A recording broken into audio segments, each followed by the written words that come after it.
Well, we did it. Actually, you guys did it. We got a lot of work ahead of us.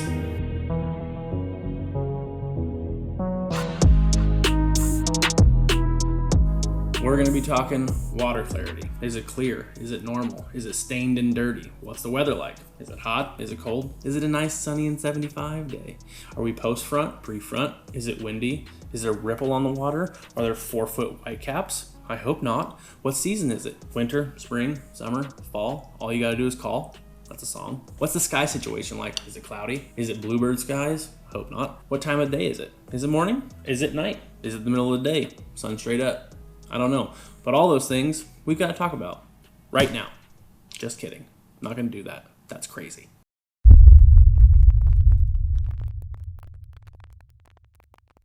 Part 1. Cody's College. Cody's Ditch Panda Bass Fishing University. What? We put up a community tab. What? We put up a post in our community tab. It was a poll. The poll question was something along the lines of, what do you want to get better at as an angler? Paul will put the community right here, this picture, right here, this one. Overwhelmingly, you guys said you wanted to learn how to choose different baits in different conditions better. Something along those lines. Well, that is a huge undertaking. Me and Paul talked about it. Decided we were going to do a series because we felt like we could better help you guys better your angling if we did this as a series and made it as building blocks. Starting from the bottom, now we're here. Yes, I did. We're going to start the basics. We're going to work our way up. Kindergarten, seniors in high school. At the end, there's going to be a test, so make sure you pay attention. Just kidding. We're going to be talking about water clarity. And when I say water clarity, we're talking about when you go to the lake, you walk up to it, you put your boat in the water, or you walk up to the bank and you look, how far can you see into that water? How far can the bass see in that water? Water clarity is the first and foremost decider of what bait or technique you are going to be using that day at the lake. You might be asking yourself, well, how do I know what the water clarity is like? You're going to take your bait that's on your line and you're going to put your rod tip right to the water line and let that thing go. And when you can't see it anymore, put your thumb on the reel. Or if you got a spinning reel, stop the line. Then pull it up out of the water. And then the distance between, your rod tip and where that bait is how far you have. That's my way of doing it. Sometimes I'll reel the bait all the way up to the rod tip and then just shove the whole rod in the water to see how far I can see it. You gotta be careful with that, especially bank fishermen. Bank fishermen, don't do that. You'll break your rod tip, all that. And you'll be sitting there trying to glue it on with one of those really cheap rod tips. I've done that. I did that on the water before. I don't think there's any footage of that. Snapped a rod tip. It's a terrible time. Oh, that was my bad. Y'all good? Are you good? Yeah, I'm good. I'm good too. I gotta go get my bait though. My bad, dog. It broke off. Any Hoosers, everything builds off of water clarity. It doesn't matter what conditions otherwise you're faced with. Doesn't matter if it's 100 degrees, doesn't matter if it's 10 degrees, doesn't matter if it's summer, doesn't matter if it's winter, doesn't matter if the wind's whipping 400 miles an hour. The color of that water is going to dictate what technique and what bait colors you can use.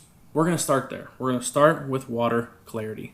First, we're going to be talking about clear water. Yep, long cast central. Aquarium fishing. Natural born killers. Natty light. Fear the clear. I hate it. Clear water, terrible. It sucks. But we got to face with it sometime in our fishing career. So, when you guys are fishing in clear water, you really got to start thinking about techniques that are more natural and bait colors that are more natural. As far as techniques, some of the good ones. I mean, you see me and Paul all the time throwing a drop shot. Jigs, any kind of weightless rig, throwing a weightless Cinco, whether it be on a Texas rig or whether it be a wacky rig, dragging a Carolina rig, that's good too. Bait fish profiles are really good in clear water, talking about little swim baits, little underspins sometimes, and umbrella rigs can really draw some fish up in clear water. Anything that is natural. One thing that works for us when we're breaking down a watercolor and what we're going to use is we really let the water clarity dictate the technique, not necessarily the water clarity dictate the bait. I just know that it's in clear water. I need something natural presentation. That's kind of what I want to get to you guys. That works for us, okay? That's why we go to those drop shot rigs, the jigs, the bait fish profiles. Those tend to work better. It's just more natural. Look, the bass can see. You know, they got eyes. They can see a long distance. They're going to be able to tell that that weird thing coming through the water with hooks on it probably isn't something they want to eat. Okay? Now, a worm on a drop shot, a bait fish profile on a drop shot, a jig on the bottom and a nice crawfish color, or a bait fish color for that matter, a swim bait, that looks pretty good to a bass. I'm just going to say it. Looks good to me too. I like it. If you want to go by the book, you know, go online, Wired to Fish, Bass Magazine, whatever. They're going to tell you that you get clear water, you want to start using something quiet. So if you're going to use like a square bill or a lipless, you know, no rattles, you know, less thump in your spinnerbait blades or whatever. Not that I would really want to throw a spinnerbait in clear water. However, something that's got a little more incognito to it. Me and Paul don't really subscribe to that. In our opinion, any attention is good attention when it comes to fishing. When you're in clear water, you're making long casts anyways. You're trying to stay way away from the bank, and you're trying to make long casts so they can't see the boat. And, you know, a little bit of noise isn't always a bad thing, I don't think. I don't think that it's ever played a role in me and Paul not catching fish, because when we're in clear water, and we have been in plenty of times, we're talking 20-foot visibility, actually aquarium fishing. If we weren't catching fish that day, we weren't catching them on drop shots, or we weren't catching them on a square bill that had no rattles or had rattles. If we were catching them, we were catching them. If we weren't, we weren't. And there was no correlation between the rattles and not. Does it maybe scare them away sometimes in clear water? I don't know. That seems kind of weird to me. I mean, you know, bait fish make sounds and stuff when they're in the water. I don't get it. Clear water. Natural. Just think natural. I'm talking about... I have examples. I'm talking about green pumpkin, shad colors, okay? Something like this. Something that bass can relate to. Normal things. Crawfish colors, if you get in a lake where there's lots of crawfish, you know. Browns, greens, grays, silvers, things that look like normal food. Okay, as far as color, as far as techniques, keep it natural. Again, that is the key word to clear water. Natural. Letting the bait do its thing. These things work for you in clear water. They do everything for you. Let's talk about the normal, what we would call normal water clarity, also known as dealer's choice. It, let's do it live. Everybody's favorite. Too many choices. I'm probably just going to throw a spinnerbait anyways, and might as well blindfold me and pick from the tackle box. This is a great water clarity. You guys, when we're talking about normal water clarity, we're talking about that like 18 inches to 4 or 5 foot of visibility range. So from like here to like here. Okay? I don't know if you can see that. That is like a bass fisherman's bread and butter. You literally can use whatever you want. I mean, it is a great time to fish. You can go to a drop shot. You can do a swim bait. You can throw a 12-inch Hud. You can throw chatterbaits. You can throw jigs. I can go on and on because it literally does not matter. Now, what I will say when we're talking about that 18 to 4 to 5 foot visibility range, you need to start thinking about focusing on are matching your hatch. I mean, that's about what you can do. You have so much to play with. But at least give me some colors that, you know, are relatable to the bass in that lake. If you know what they're eating, you know they're eating gizzard shad, or you know they're eating bluegill, you know they're tuned in on crawfish, whatever it may be, you know, tweak your colors or tweak your techniques to maybe those to better your chances, and maybe instead of putting 50 fish in the boat that day, you'll put 75 in. You really can do whatever you want. And if you get to a lake and you don't, it's a new lake maybe, or you're not sure what those bass are keyed in on as far as feeding, go to your confidence bait. It's a great time. If you're confident in a lipless and you get to a brand new lake, you got that water clarity that's perfect. You don't know what they're eating, throw a lipless. You like it, throw it. Like spinnerbait, throw that. You want to throw top water all day? Do it. Throw a frog. Jigs? Yeah, fine, whatever. Drop shot? Why not? Might as well. You're going to catch fish. That's just how it is. It's a great water clarity to be fishing. Another great thing about this water clarity, 18 inches, 4 to 5 feet, somewhere in there, is it's a great time to gain confidence in a bait that you don't have as much confidence in. Super important.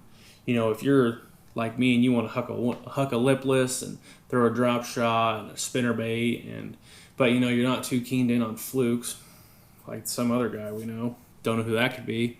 That's a good time. You know, throw a fluke, throw it all day. You're gonna catch fish. Pick something that you're not confident in. Use it to your advantage. Get better at something else. That way, when you come to a time when it's, you know, not ideal conditions, but it calls for that bait that you need to throw, and you didn't start using it, well, now you can, because you bettered yourself. Now, moving on. Everybody's least... I was attacked. Everybody's least favorite water clarity. At least I think so. I don't know. I hate clear water too. I don't know. Dirty water is terrible. And when I say dirty, I'm talking about like less than 6 inches. Like less than a foot. Loud and proud. Size matters. Vibration station. Dark, dark, bright, bright. Chartreuse the goose. I don't really know what that means, but it sounds good. Like I said, 18 inches, a foot, anywhere in there, like, you're dirty. That's dirty. To me, that's dirty water. And to Paul as well, we were talking about it the other day. Like, it doesn't really matter if it's stained or dirty. I'm not going to take the chance of throwing something green pumpkin, brown colored in a foot visibility of water when I can just go to something like this. Things you got to think about in dirty water. You need loud. You need water movement. You need dark. Or you need bright. It's a weird thing. That was weird to me when I first started fishing, that if you were fishing in dirty water, you could throw something like this or this, you know, white, fluorescent pink, or you could throw black and blue. Black and blue with chartreuse. It was weird to me because these are on such ends of the spectrum. And it's like, I understand why bass can see this in dark water. I mean, it freaking glows in the dark almost. But it's weird that they can see black and blue. But they do, because it's all about contrast. And to be honest, I think black and blue works better than the light colors. That's just my opinion. Paul's the same way. I know we don't really go to... I do like a bubblegum Cinco, though. I don't know why, but I love this. It's like hot pink, delicious. I love it. I usually don't go white and chartreuse in dirty water. We usually stick to black and blue, grape soda from Inland Baits, dark colors.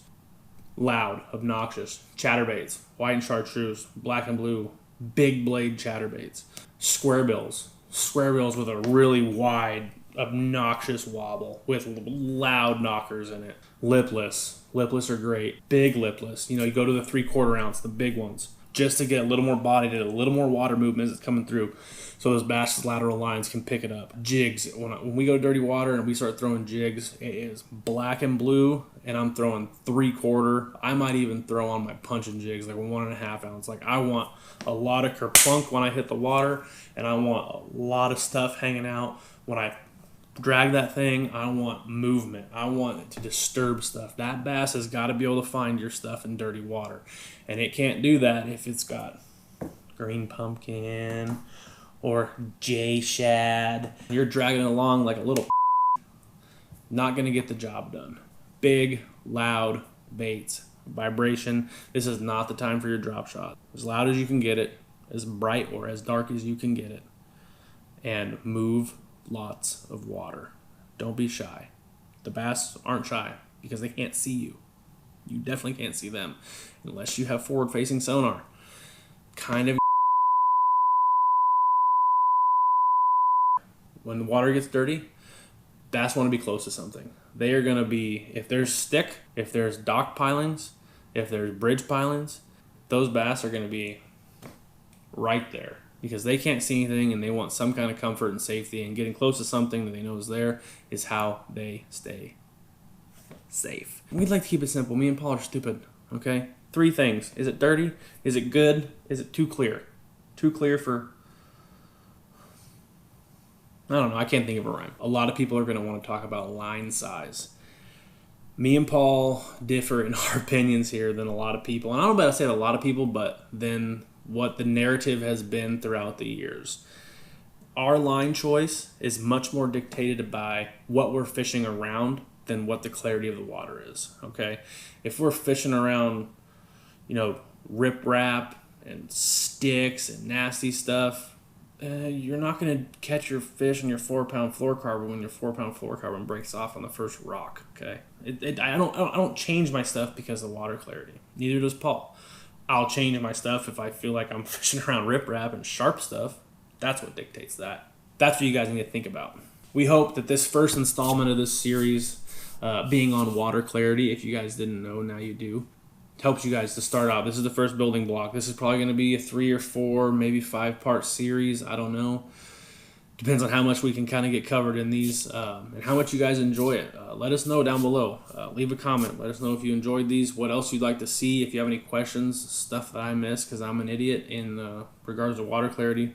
All the questions you guys have, leave them below. Let us know. If you haven't done so already, guys, subscribe to the channel. Leave a like on the video. Hit that little ding bell right there. Do it so you know when we go and do stuff. And we're doing live videos now, which is great. We do lives every once in a while, once, twice a month. Also, if you haven't checked them out yet, Inland Bait Company. Can you guys see that? Right there? Right there. Inland Bait Company. DPP20. Get you 20% off. InlandBaitCompany.com. Go check them out. Great colors, great baits, everything you need for this water clarity situation. You can get them all right there, InlandBaitCompany.com. Use the code. Also, while you're there, check out Panda Juice. I've got one. Hold on. Is that it? Yeah. Talking about watercolor and bait color. Boom. Panda Juice. It's great. Go check it out. Until next time, I'm out. See you later.